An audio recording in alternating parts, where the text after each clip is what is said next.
Vous êtes-vous déjà demandé pourquoi certaines vérités restent cachées dans l'ombre? Ce qui s'est passé dans cette pièce fermée allait à jamais changer le regard de celui qui en avait été témoin. L'horloge indiquait 3 heures du matin lorsque Mel Gibson se réveilla dans sa chambre d'hôtel à Turin, en Italie. Ce n'était ni un cauchemar, ni un bruit étrange. C'était quelque chose de plus profond, comme si une main invisible avait effleuré sa conscience. Connaissez-vous cette sensation? Cet appel semblant provenir d'un lieu au-delà de la compréhension rationnelle? Alors que la ville dormait sous le manteau de la nuit italienne, une force inexpliquée le poussa hors du lit. La recherche pour son nouveau projet cinématographique avait commencé comme tant d'autres, mais elle était sur le point de se transformer en quelque chose de bien plus significatif. Les couloirs déserts du musée privé du Vatican paraissaient encore plus longs ce matin-là. Pouvez-vous imaginer l'écho des pas solitaires résonnant entre des murs centenaires ayant vu défiler des siècles de secrets? L'air en ce lieu semblait chargé non seulement d'encens et d'histoire, mais aussi de révélations attendant le moment propice pour surgir. « Monsieur Gibson, nous n'avons que 30 minutes, » dit la voix du conservateur en brisant ce silence quasi sacré. « L'accès spécial que vous avez obtenu au suaire est extrêmement rare. Même la plupart des cardinaux n'ont pas la permission de l'examiner de si près. Que feriez-vous si vous étiez face à l'un des artefacts les plus mystérieux de l'humanité? Comment réagiriez-vous en découvrant ce que beaucoup considèrent comme le linceul qui aurait enveloppé le corps de Jésus-Christ après la crucifixion? La salle était délibérément plongée dans la pénombre. Éclairage spéciaux, température et humidité strictement contrôlées, tout était mis en œuvre pour préserver le délicat tissu de lin exposé dans une vitrine spéciale. Gibson s'avança lentement, presque hésitant. À cet instant, il n'était plus seulement un célèbre réalisateur, il était un homme en présence de quelque chose qui transcendait la compréhension ordinaire. Le suaire de Turin, un simple drap de lin portant l'impression mystérieuse de ce qui semble être le corps d'un homme torturé, une énigme ayant traversé 2 millénaires, défiant les explications scientifiques et nourrissant la foi de millions de personnes. « Puis-je utiliser cette lumière spéciale ?» demanda Gibson en sortant de sa poche un petit dispositif optique. Le conservateur hésita, mais acquiesça à contre-cœur. 5 minutes seulement, et en respectant la distance réglementaire. C'est à cet instant que quelque chose d'extraordinaire se produisit. Sous le faisceau de cette lumière particulière, des motifs invisibles à l'œil nu commencèrent à apparaître sur la surface du tissu. Il ne s'agissait pas de simples taches ou de vieux plis, c'étaient des symboles, des formations, des motifs. « C'est impossible », murmura le conservateur, les yeux écarquillés en s'approchant. En toutes ces années, comment se fait-il que personne ne l'ait vu auparavant? Et si la réponse la plus importante de votre vie était encodée dans un motif resté inaperçu pendant des siècles? Et si vous étiez choisi pour être le témoin de quelque chose que peu d'yeux humains ont eu le privilège de voir? Une goutte de sueur perla sur le front de Gibson, tandis qu'il enregistrait mentalement chaque détail. Aucune caméra n'était autorisée. Il n'y avait aucun moyen de documenter ce qu'il voyait, seule sa mémoire, son témoignage, et la certitude que quelque chose de bien plus grand qu'une simple recherche pour un film venait de commencer. « Vous devez partir immédiatement », déclara la voix du conservateur, qui semblait lointaine et tremblante. « Oubliez ce que vous avez vu aujourd'hui, s'il vous plaît. Mais comment oublier l'inimaginable? Comment faire taire une vérité qui hurle en vous? 3 jours s'écoulèrent depuis la rencontre avec le suaire. Avez-vous déjà remarqué comment certaines découvertes changent totalement notre perception de la réalité? Comme si soudainement le monde que vous connaissiez n'était que l'ombre de quelque chose de bien plus profond. Gibson arpentait les rues de Rome, chaque pas chargé du poids de ce qu'il avait vu. Ses yeux apercevèrent la même ville éternelle que les touristes photographiaient sans souci, tandis que son esprit semblait errer ailleurs, dans un autre temps. Le café devant lui se refroidissait, laissé de côté.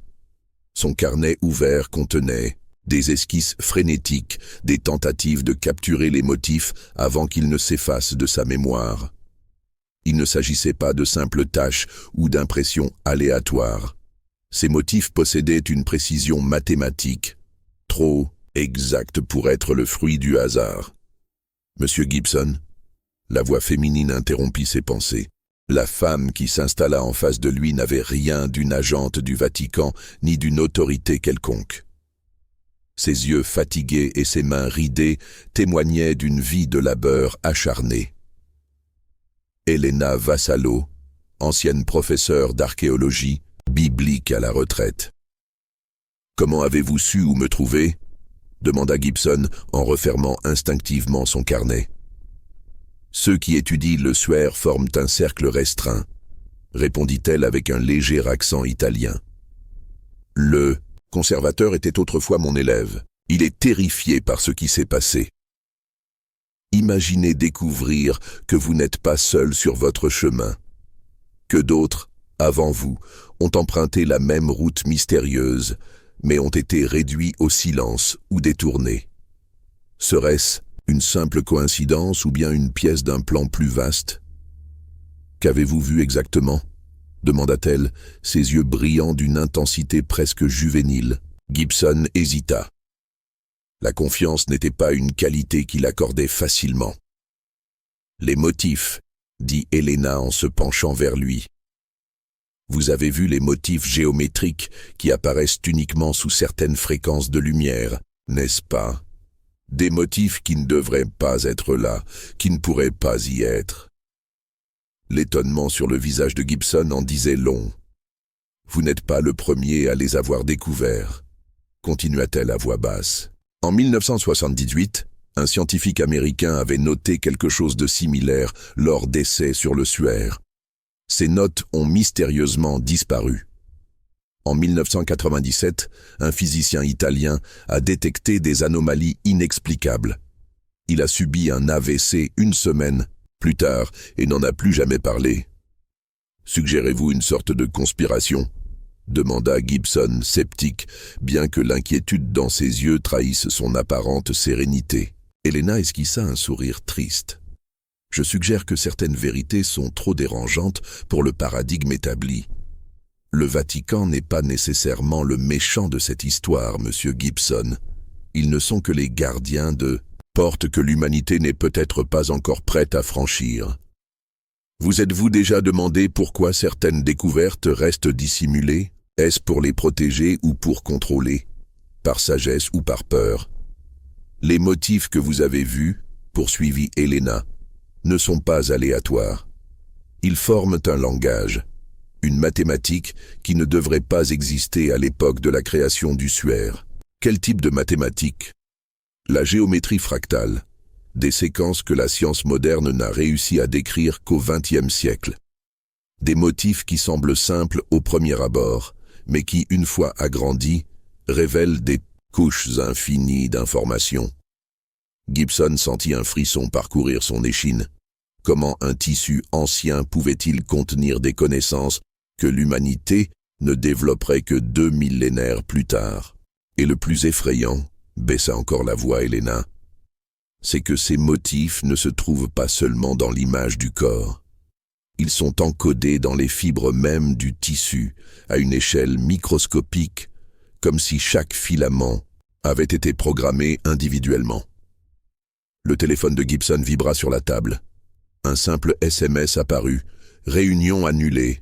Rentrez immédiatement dans votre pays. » Ce message venait du studio finançant son nouveau projet sur le suaire, un projet qui, se rendait-il compte, ne verrait jamais le jour. « Ils savent déjà que vous savez, » dit Elena, sa voix exsudant peu de surprise. « Maintenant, vous avez le choix. Oubliez ce que vous avez vu ou plongez encore plus profondément. Mais je vous avertis, certains abîmes sont insondables. Monsieur Gibson, que feriez-vous à sa place? Continueriez-vous votre vie confortable ou risqueriez-vous tout pour la vérité? » La demeure de Malibu semblait étrangement vide au retour de Gibson. Connaissez-vous cette sensation d'un changement intérieur profond alors que le monde extérieur semble demeurer identique? Comme si vous aviez voyagé pendant des années dans une dimension parallèle pour revenir exactement au moment de votre départ. Les vagues s'écrasaient sur la plage en contrebas, indifférentes au mystère de l'univers. Le soleil californien déversait sa lumière dorée sur une réalité qui paraissait désormais superficielle, presque artificielle. Gibson ne dormait plus correctement depuis des semaines.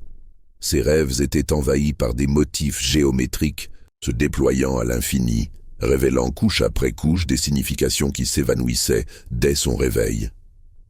Il avait transformé son studio en un centre de recherche improvisé. Des livres sur la géométrie fractale, des théories mathématiques avancées, d'anciens textes sur le suaire étaient empilés en tours instables autour de tableaux blancs couverts de dessins obsessionnels.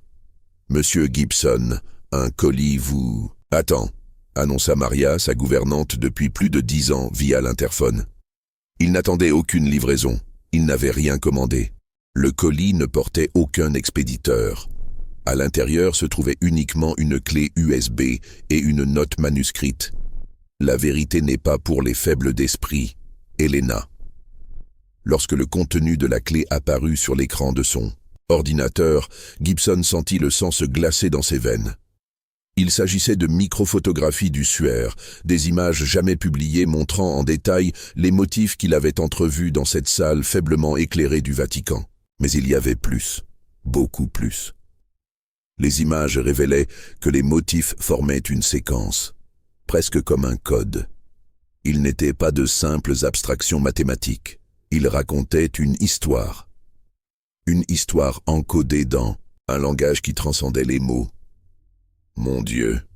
murmura Gibson, conscient de l'ampleur de ce qu'il voyait. Le téléphone sonna, le surprenant. L'identifiant affichait « numéro privé ». Un instant, il hésita.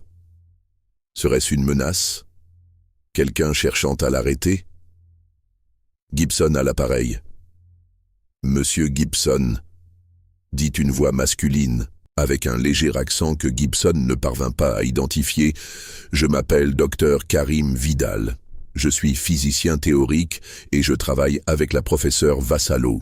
Nous devons nous rencontrer dès que possible. » « Comment avez-vous obtenu mon numéro? » « De la même manière que nous avons obtenu les images que vous regardez actuellement, » répondit simplement le docteur Vidal.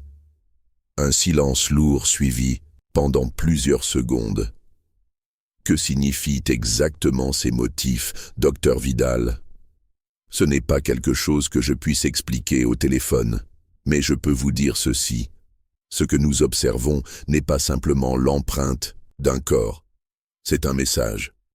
Et non pas un message laissé il y a 2 millénaires, mais un message destiné pour 2 millénaires dans le futur. Avez-vous déjà envisagé que certaines reliques historiques puissent être plus que de simples objets du passé? Et si, en réalité, elles étaient des ponts vers l'avenir? C'est impossible, répondit Gibson, bien que quelque chose en lui sache qu'il n'était qu'en train de résister à l'inévitable. Il y a 70 ans, l'idée de stocker l'intégralité de la bibliothèque du Congrès sur un appareil de la taille de votre pouce aurait semblé impossible. Il y a 100 ans, envoyer des images instantanément à l'autre bout du monde aurait été de la magie, déclara Vidal d'un ton presque amusé. Notre conception de l'impossible est terriblement limitée, n'est-ce pas? Que voulez-vous de moi? Demanda Gibson, las des énigmes. Nous ne voulons rien de vous, monsieur Gibson. Nous vous offrons quelque chose, la vérité, la même vérité que vous recherchez.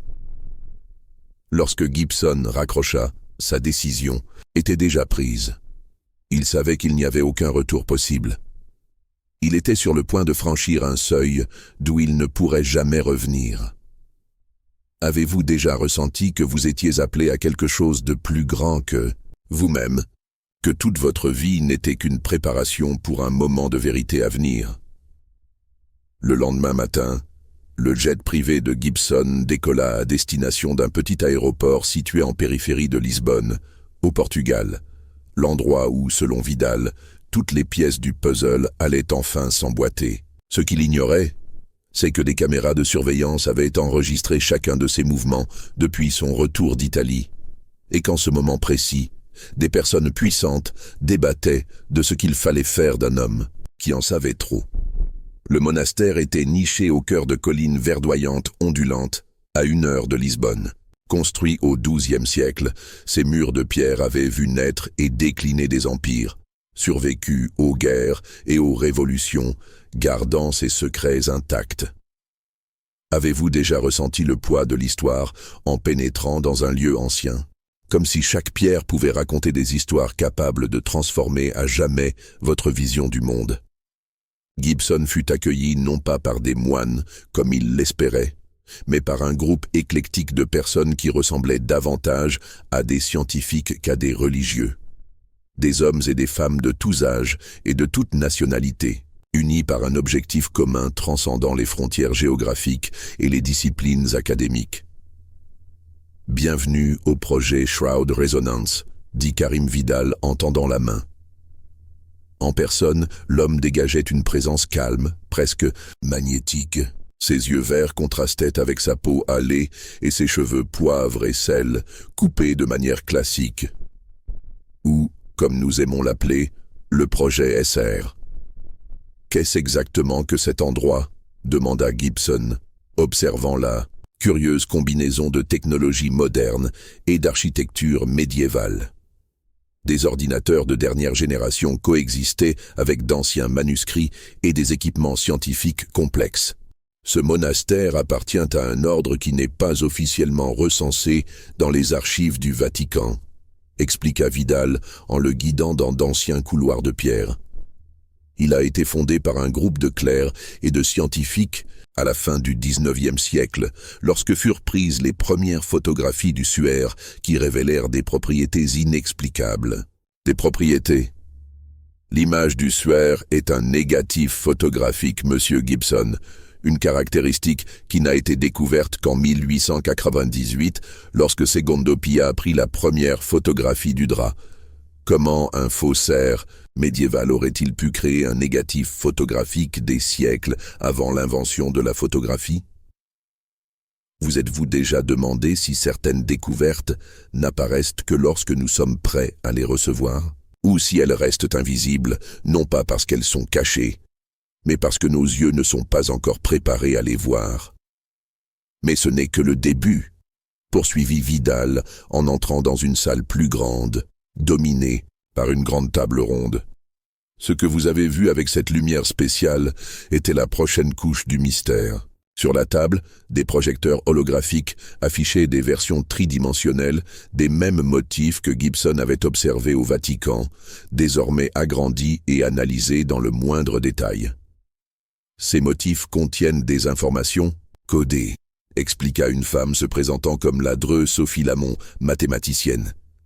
Ils ne sont pas de simples jolis dessins ou curiosités, ce sont des données organisées dans un langage mathématique universel. Quel genre de données? Demanda Gibson, sentant sa bouche se dessécher. Des instructions, répondit simplement Vidal. Ou, pour être plus précis, un manuel. Un manuel pourquoi? Pour comprendre la nature fondamentale de la conscience humaine. Le silence qui suivit fut presque palpable. Gibson regarda autour de lui, s'attendant à déceler la moindre trace d'une plaisanterie élaborée, mais il ne trouva que des regards sérieux emplis d'une intense attente. « Vous me dites donc que le suaire contient... quoi? Une carte de l'esprit humain? »« Pas seulement une carte, » répliqua une voix venant de la porte. Elena Vassallo entra dans la salle, appuyée sur une canne. Mais des instructions sur la manière d'accéder à des dimensions de la conscience habituellement inaccessibles. Elle s'avança lentement et désigna l'une des projections holographiques. Voyez-vous ce motif ici? Il correspond exactement aux ondes cérébrales observées lors d'états méditatifs profonds. Et celui-ci? Identique aux motifs neuronaux enregistrés lors d'expériences mystiques intenses. Nous n'avons pu le mesurer qu'avec des technologies développées ces dernières décennies. « Comment est-ce possible ?» murmura Gibson. « Il y a deux possibilités, » répondit Vidal en croisant les bras. Soit le suaire est le plus grand miracle de l'histoire, renfermant un savoir qui ne serait découvert que 2 millénaires plus tard. Soit, incita Gibson, soit l'image n'a pas été créée il y a 2000 ans, mais dans le futur, et d'une manière ou d'une autre, elle a été envoyée dans le passé. Vous êtes-vous déjà imaginé que le temps ne soit pas une ligne droite, mais un océan dans lequel passé, présent et futur coexistent simultanément? Et si certaines reliques, considérées comme anciennes, étaient en réalité des messages envoyés d'un futur qui a désespérément besoin de nous communiquer quelque chose? C'est de la folie, déclara Gibson en s'asseyant lourdement sur l'une des chaises. C'est ce que penserait toute personne sensée, acquiesça Helena, jusqu'à ce qu'elle voie les preuves, jusqu'à ce qu'elle comprenne qu'à l'échelle quantique, le temps ne fonctionne pas comme nous l'expérimentons au quotidien. « Pourquoi suis-je ici ?» demanda finalement Gibson, la question qui le tourmentait depuis le début. « Pourquoi me montrer cela à moi ?» Vidal et Helena échangèrent un regard. « Parce que vous avez la plateforme, la crédibilité et le courage nécessaires, » répondit Helena avec un sourire bienveillant. « Et parce que les motifs vous ont désigné spécifiquement. » Quoi ? Un des ensembles de données du suaire contient des séquences qui, une fois décryptées, renvoient à des dates et des noms précis dans l'histoire. Des personnes qui joueront un rôle crucial dans le dévoilement progressif de ce message, expliqua Vidal. Votre nom y figure, Monsieur Gibson, accompagné de la date exacte à laquelle vous visiterez. Le suaire à Turin. La température dans la salle sembla brusquement chuter. Gibson sentit un tremblement parcourir son corps. « Et que voulez-vous exactement que je fasse avec cette information ?»« Faites ce que vous savez faire de mieux, » répondit doucement Helena. « Racontez une histoire, mais cette fois la plus grande histoire jamais contée. » Le retour aux États-Unis, 3 semaines plus tard, fut différent de tout autre retour que Gibson avait connu. Avez-vous déjà ressenti que, bien que physiquement présent, votre esprit se trouvait ailleurs, comme si vous aviez été initié à un savoir transformant irrévocablement votre vision du monde? Les personnes à l'aéroport paraissaient si détachées, inconscientes. Des passants ordinaires, vacants à leur vie banale, sans se douter que des couches entières de réalité existaient au-delà de leur perception limitée. Les semaines passées dans le monastère portugais avaient été intenses. Des jours et des nuits consacrés à comprendre les motifs, à étudier le langage mathématique codé dans le suaire, à saisir des implications dépassant de loin tout film que Gibson avait réalisé ou dans lequel il avait joué. Le chauffeur qui l'attendait n'était pas le même que d'habitude. Cet homme avait l'œil aguerri de quelqu'un entraîné à observer. Sécurité ou surveillance. Gibson ne put le dire, mais cela n'avait plus d'importance. Il avait pris sa décision. « Où allez, monsieur ?»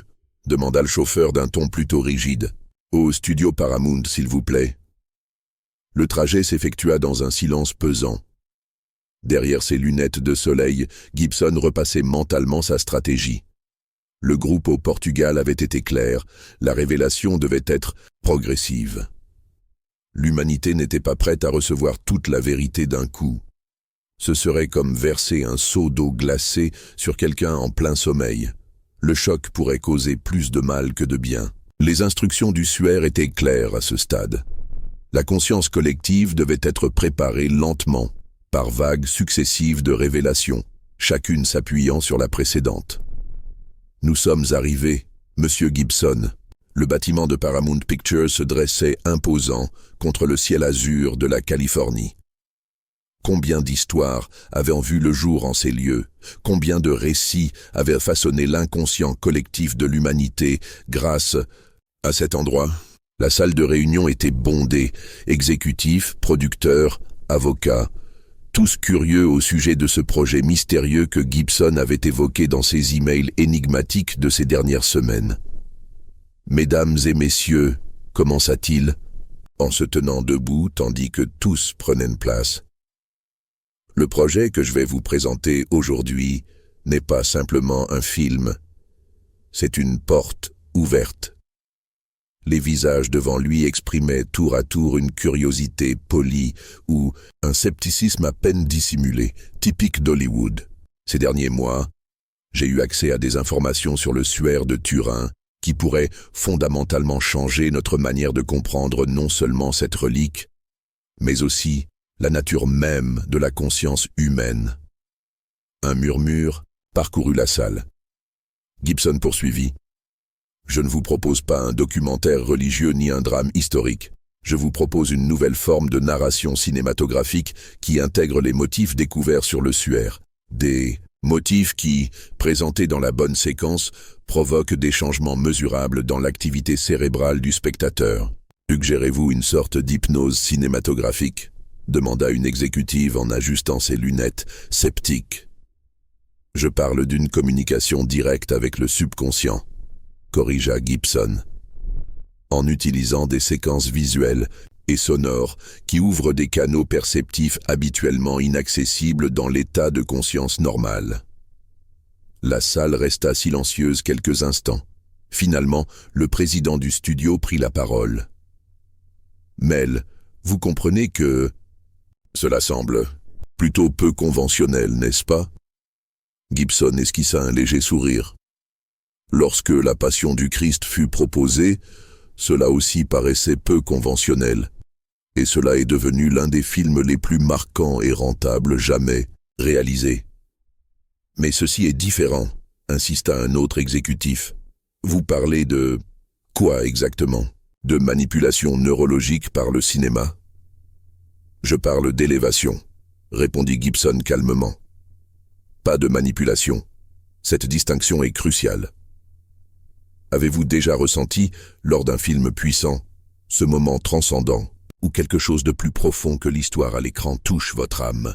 Et si ces instants n'étaient pas accidentels, mais des portes délibérément ouvertes vers des états de conscience étendus? Gibson ouvrit son dossier et distribua des documents scellés à chaque personne présente. Ce que vous avez entre les mains est un résumé du projet accompagné de quelques études préliminaires menées avec des volontaires. Les résultats parlent d'eux-mêmes. Alors que les exécutifs feuilletaient ces documents, leurs expressions sceptiques laissaient place à l'étonnement et, dans certains cas, à une gêne visible. Cela a-t-il été approuvé par un comité d'éthique? Demanda une avocate en fronçant les sourcils. Toutes les études ont été conduites dans le respect de protocoles stricts, assura Gibson. Et les résultats sont indéniables.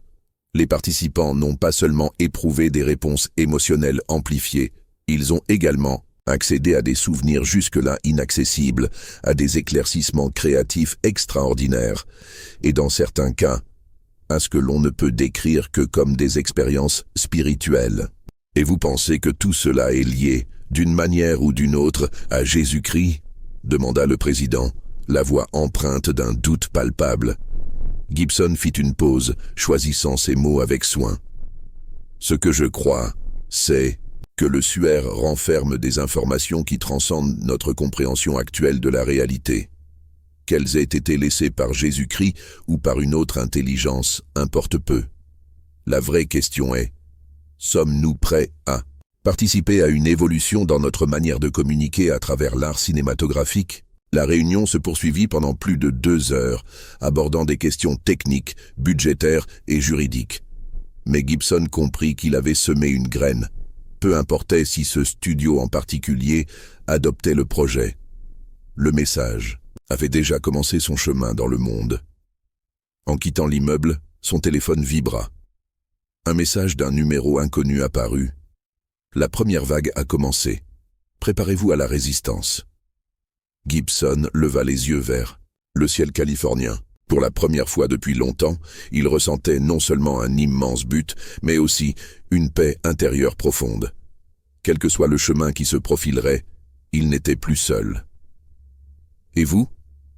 Si vous aviez la chance de percevoir une vérité plus grande, ne serait-il pas courageux d'ouvrir les yeux et de vraiment voir? 6 mois s'écoulèrent depuis la réunion à Paramount. Avez-vous remarqué comment le temps semble s'accélérer lorsque nous sommes immergés dans quelque chose de plus grand que nous-mêmes? Comme si les jours s'écoulaient à un rythme différent, imprégné de sens et de but. Le projet n'avança pas avec Paramount, comme Gibson l'avait prévu. Mais d'autres voies s'ouvrirent, comme si une main invisible guidait les événements. Un financier indépendant, fasciné par le concept, fournit le budget nécessaire. Une équipe de scientifiques, d'artistes et de techniciens fut soigneusement constituée, dont beaucoup étaient secrètement liés au groupe portugais. Et ainsi, loin des feux de la rampe hollywoodienne, Frequency commença à prendre forme. Ce n'était pas un documentaire sur le suaire. Ce n'était pas une réinterprétation de la vie du Christ. C'était quelque chose de complètement nouveau, une expérience cinématographique en plusieurs couches où la narration visible n'était que la porte d'entrée vers le véritable message encodé dans des motifs visuels et sonores, minutieusement calibrés. Le studio improvisé aux abords de Santa Fe, au Nouveau-Mexique, était suffisamment isolé pour garantir la confidentialité tout en étant équipé de technologies de pointe. Là, Gibson passait des jours et des nuits à travailler avec une détermination qui surprenait même ses collaborateurs les plus proches. « Les motifs doivent être précis », expliquait-il à son équipe d'effets visuels. « Il ne s'agit pas seulement d'esthétique, c'est de la mathématique. Chaque séquence active des zones spécifiques du cerveau dans un ordre déterminé. » Elena Vassallo avait rejoint l'équipe en tant que consultante, bien que peu fussent au courant de son vrai rôle. Son expertise sur les motifs du suaire était inestimable. « Le monde n'est pas encore prêt pour toute la vérité », commenta-t-elle un soir en examinant les images du jour. Mais il a désespérément besoin d'en entrevoir un fragment. Au fur et à mesure que le projet avançait, des événements étranges commencèrent à se produire. Des équipements se déréglaient inexplicablement. Des emails mystérieux remettaient en question la santé mentale de Gibson. Des rumeurs circulaient dans l'industrie au sujet de son effondrement psychologique. Et, plus inquiétante encore, les preuves d'une surveillance autour du studio se multipliaient. Il commençait à devenir nerveux, observa Karim Vidal lors d'une de ses visites discrètes. Ce qui signifie que nous sommes sur la bonne voie. « Qui sont exactement eux ?» demanda Gibson, de plus en plus frustré par ses réponses incomplètes. « Il ne s'agit pas d'une organisation unique ou d'une cabale secrète, si tant est que vous y pensiez, » expliqua Vidal. « Ce sont des systèmes de pouvoir qui dépendent du maintien du statu quo perceptuel. Des institutions religieuses, scientifiques, gouvernementales, toutes les structures investies dans la version actuelle de la réalité. Vous êtes-vous déjà demandé combien de fois, dans l'histoire de l'humanité, la vérité a été supprimée non par malveillance, mais par peur de l'inconnu, par crainte que des changements dans la compréhension collective ne déstabilisent l'ordre établi? La première projection test de Frequency eut lieu devant un public exclusif d'à peine 20 personnes. Chercheurs, artistes, médecins, tous signèrent des accords de confidentialité et furent connectés à des dispositifs enregistrant leurs réponses neurologiques durant la projection. Gibson observait depuis une salle adjacente, derrière une vitre unidirectionnelle. Son cœur battait fort alors que les lumières s'éteignaient et que les premiers motifs commençaient à danser sur l'écran. Le film racontait une histoire, apparemment simple, celle d'un archéologue découvrant un artefact ancien qui le poussait à remettre en question la nature de la réalité. Mais disséqués dans la narration se trouvaient les motifs du suaire, désormais traduits en séquences audiovisuelles communiquant directement avec le subconscient des spectateurs. À 27 minutes, la première réaction significative fut enregistrée. Une femme, assise dans la 3e rangée, se redressa brusquement, les yeux écarquillés, tandis que des larmes commençaient à couler en silence sur son visage. Les moniteurs relevaient une activité inhabituelle dans ses lobes temporaux. À 42 minutes, la moitié du public manifesta des réactions émotionnelles intenses, visibles. Certains pleuraient, d'autres souriaient, émerveillés comme des enfants, devant quelque chose de magnifique. À 68 minutes, un événement se produisit que même Gibson n'avait pas anticipé.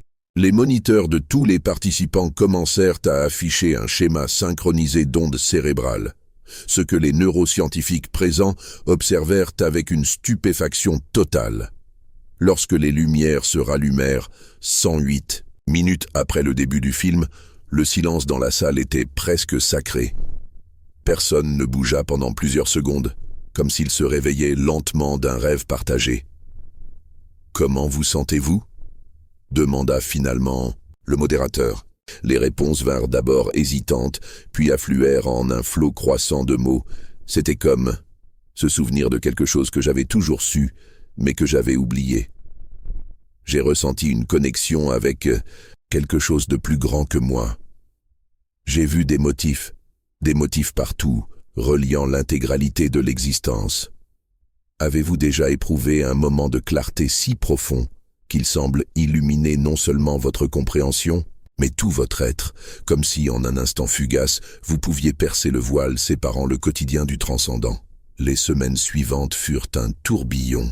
Les résultats des tests furent analysés, le film affiné et les préparatifs entrepris pour une sortie limitée mais stratégique. Gibson savait qu'il ne pouvait lancer Frequency comme un blockbuster conventionnel. Il fallait procéder progressivement, presque viralement, afin que le film trouve son chemin vers ceux qui étaient prêts à le recevoir. À la veille de cette sortie limitée, Elena le rejoignit sur la terrasse d'un petit hôtel à Santa Fe où ils étaient hébergés. Le ciel étoilé du Nouveau-Mexique offrait un spectacle magique, sans la pollution lumineuse des grandes villes. « Es-tu nerveux » demanda-t-elle en s'asseyant à ses côtés. « Ce n'est pas tant de la nervosité », répondit Gibson en contemplant le ciel. « C'est plutôt un sentiment de responsabilité, comme si l'on nous avait confié quelque chose de précieux et que nous étions sur le point de le partager avec le monde. Le monde est-il prêt? Peut-être pas totalement, mais je pense qu'il est plus prêt que jamais. » Elena sourit, son visage marqué par le temps et la sagesse, éclairé par la lune en croissant. « Au final, tu sais, ce que ces motifs montrent vraiment, c'est que nous ne sommes pas seuls, que nous ne l'avons jamais été, que la conscience est une force qui transcende le temps, l'espace et la matière, et qu'en quelque sorte, quelqu'un ou quelque chose a voulu nous le rappeler. » Gibson réfléchit un instant. « Penses-tu que c'était vraiment Jésus qu'il a réussi, d'une certaine manière, à imprimer non seulement son image, mais aussi un message codé pour l'avenir sur le drap qui l'enveloppait ?» Elena observa longuement les étoiles avant de répondre. « Je crois qu'il importe peut-être moins de nommer la source du message que de comprendre le message lui-même. Nous sommes plus que ce que nous pensons être.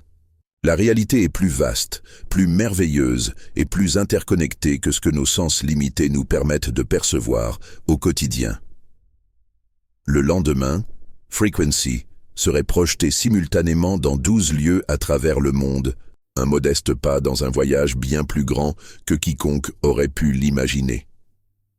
Et vous ? Si l'occasion se présentait de découvrir une vérité plus grande, ne seriez-vous pas assez courageux pour ouvrir les yeux et vraiment voir, car certaines portes, une fois ouvertes, ne se referment jamais. Certaines vérités, une fois aperçues, transforment pour toujours qui vous êtes. Et c'est peut-être exactement ce que le Suaire a toujours voulu accomplir. Le pouvoir de la vérité ne réside pas dans sa complexité, mais dans la simplicité avec laquelle elle résonne en nous. Peut-être que le plus grand mystère n'est pas ce qui est encodé dans d'anciennes reliques, mais ce qui est en vous, attendant simplement le moment opportun pour s'éveiller.